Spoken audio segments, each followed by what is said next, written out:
And welcome back to more Pikmin. So last time, we met the blue Pikmin in the Forest Navel, so this time we're returning to the Forest of Hope to collect the remaining ship parts.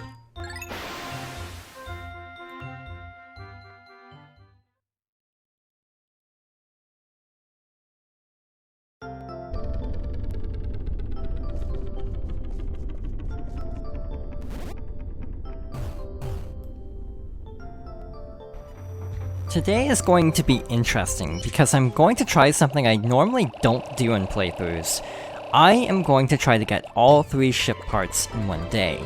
It's kind of risky because 2 of them are behind mini-bosses, so a lot can go wrong. First of all, we need our 19 blue Pikmin. We have to do something about that, because we need at least 40 for the Forest Navel to collect 1 ship part. But over here, we have a bridge and shear grubs. If we had built this bridge, the shear grubs would actually be trying to take it apart.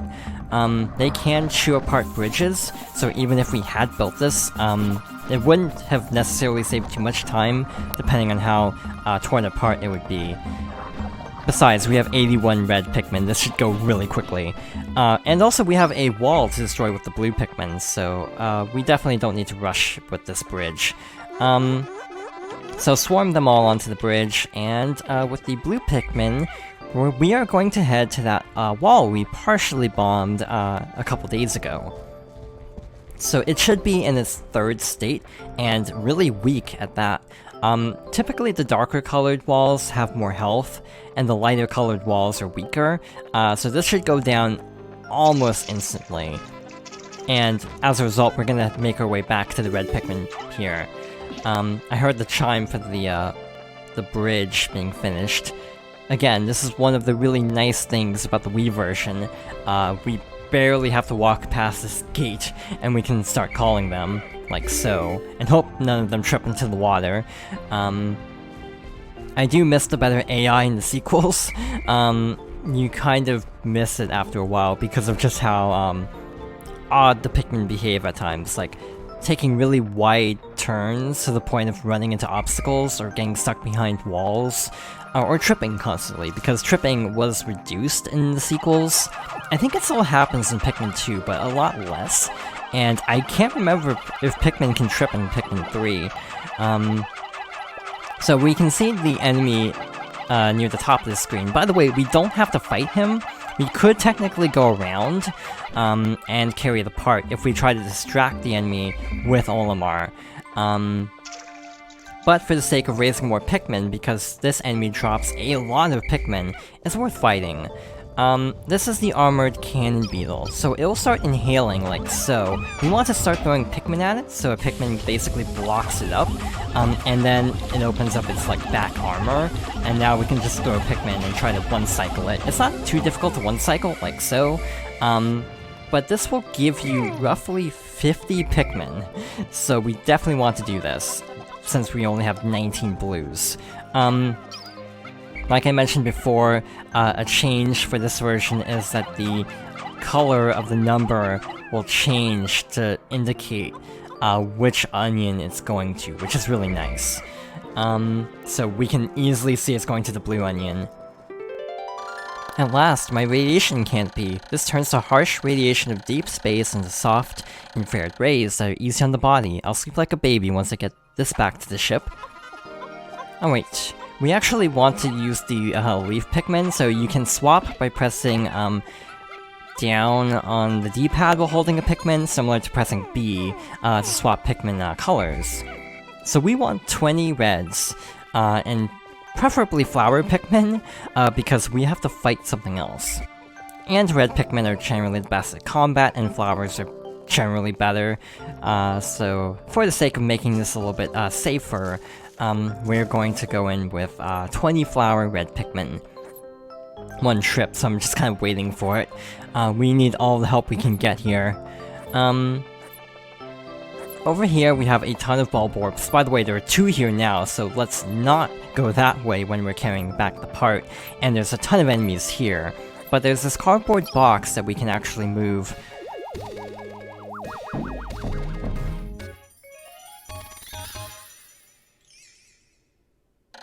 radiation canopy. I'll have to inspect it later to make sure it hasn't cracked. I'll be in for even more trouble if I have any radiation leaks. I have now recovered 11 out of 30 parts. If I can find just one more, I should be able to increase my ship's capabilities. So, because the cursor goes a little bit farther out on the Wii version, this is really easy. On GameCube, I remember this being a little bit tougher. You have to be a little bit careful because Pikmin can fall into the water still, but it's usually not too bad. I usually only like about 20 Pikmin for this, because this is a very narrow little land bridge, and I'm afraid of losing any. So here we have 3 enemies, the burrowing Snagrets. So, they pop out of the ground and start trying to eat Pikmin, but occasionally their heads will get stuck as they're emerging. That is when you want to attack. The bodies of the Snagrets are very tough, but the heads are their weak spot. So, this is kind of a luck-based fight, basically waiting for the right attack pattern, and it is not cooperating at the moment. Alright, please. There we go. So once his head gets stuck, swarm Pikmin on it, to quickly whittle away its health. Also, kind of stand near with Olimar, because if it attacks Olimar, it gives Pikmin more time to deal damage. That Pikmin was not returning for some reason. We also want to fight it away from the grass so the Pikmin don't get distracted and get picked off. Overall, Snagrets aren't too difficult to fight with the right technique, but having to fight 3 of them is definitely not exactly desirable, so we're gonna try to avoid fighting all of them. And I'm gonna try something a little bit different. Normally the Pikmin, if they're all flower Pikmin, sometimes they're fast enough to get by the Snagrets anyway, but there are so many enemies over there that there's no way we can get through all of them. We are instead going to try something different. If we can actually defeat it, because it is just really not cooperating. There we go. That might be a little too slow, but it might be fine. There we go. Not too shabby. What this particular Snagret drops? It's the Geiger counter. Every spaceship needs one of these, but I don't actually know what it's for. Every once in a while it goes wild and lets out a lot of noise. But I never pay much attention to it, so it doesn't do me much good.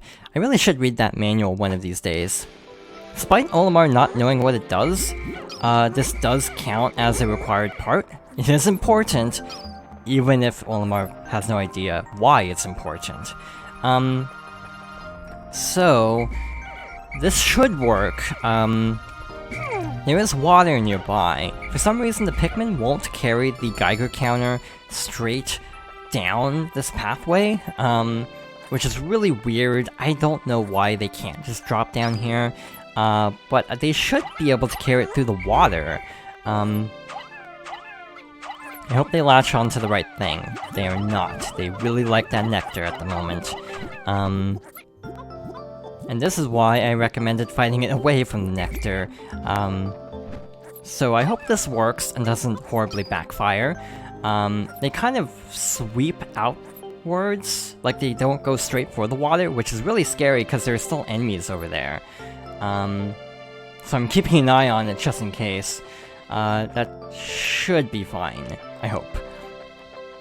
So they're working on that, so let's go and work on something else. Let's put away 50 red Pikmin because we have 50 more blue Pikmin to work with because of the cannon beetle.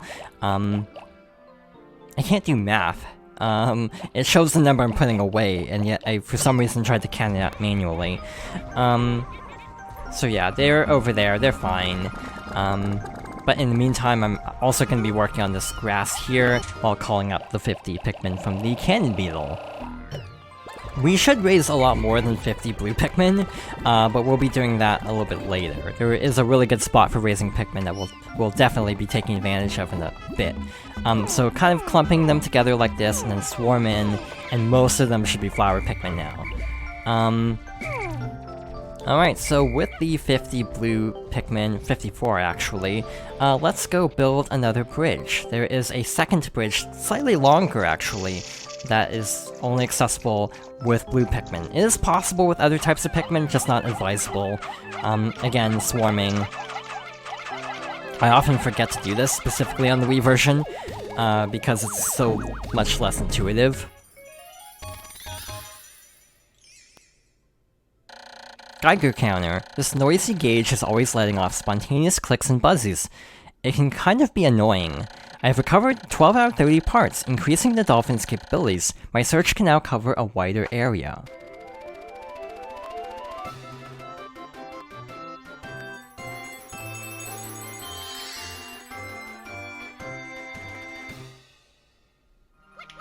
One thing I like about certain ship parts is that they are visible on the exterior of the ship.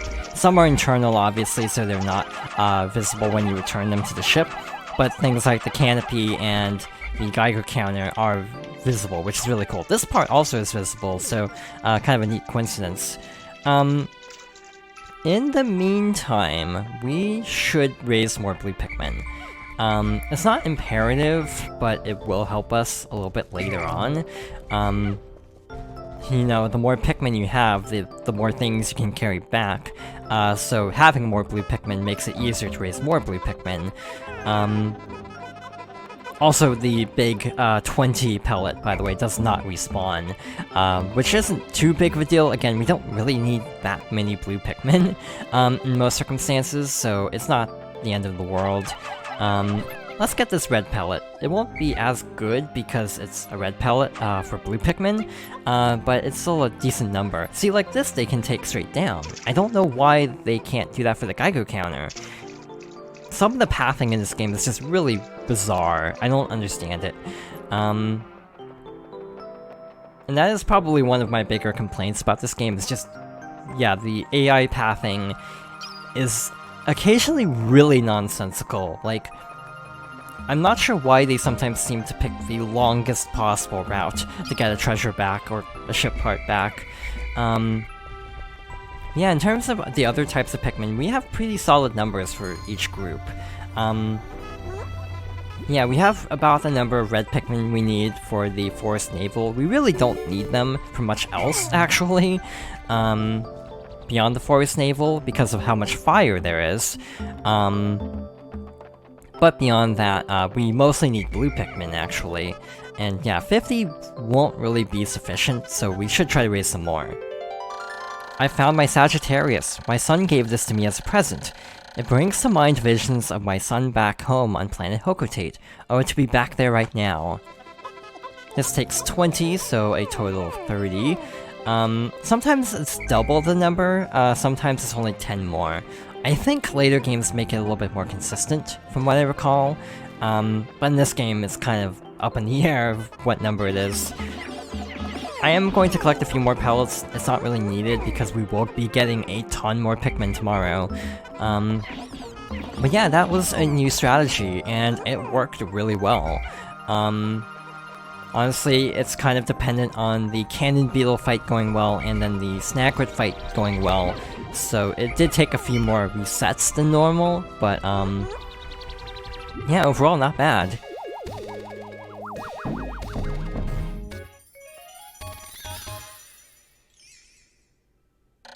Sagittarius. This was a gift from my son. He must be very worried about me. I have now recovered 13 out of 30 parts. If I can find just 16 more, I should be able to increase my ship's capabilities. So basically all but one. I'm trying to think about Pikmin numbers. We have roughly, I want to say 80 blue Pikmin based on all the pellets and enemies. We're pretty much set, actually. Let's flower this group. By the way, I should mention there are enemies that also drop nectar. I don't know when they start appearing. I feel like it's usually early in the day and then at night, but little wisp enemies that carry nectar, if you can land a throw at them, like at these enemies, they will drop the nectar. By the way, this is the last time we'll be visiting the Forest of Hope, So for example, the Pikmin just brought back a pellet, meaning if we did not pick the sprout, we wouldn't be able to use it and use it for anything because it would just be left here. So yeah, make sure you have all your Pikmin at the end of the day, for the sake of not leaving behind any sprouts. It won't count as like a death, but it's just one less Pikmin to use. The sun is setting, and frankly, we actually have everything we needed, really. We could raise more Pikmin through pellets, but I think I am just going to end the day early.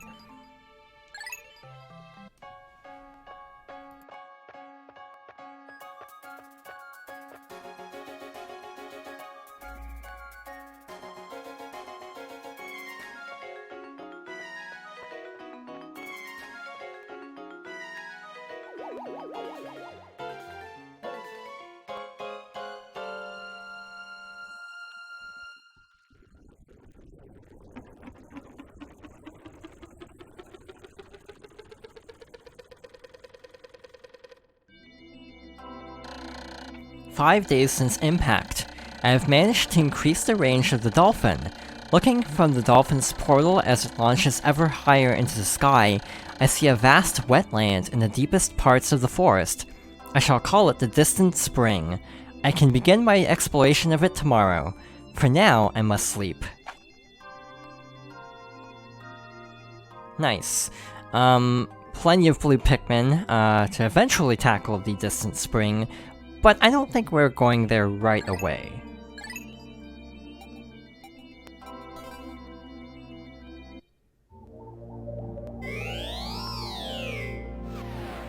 So the Forest of Hope is our first fully completed area, so next time we'll either be heading to the impact site or back to the Forest Navel. So, thank you for watching, and I hope you'll join me next time for more Pikmin.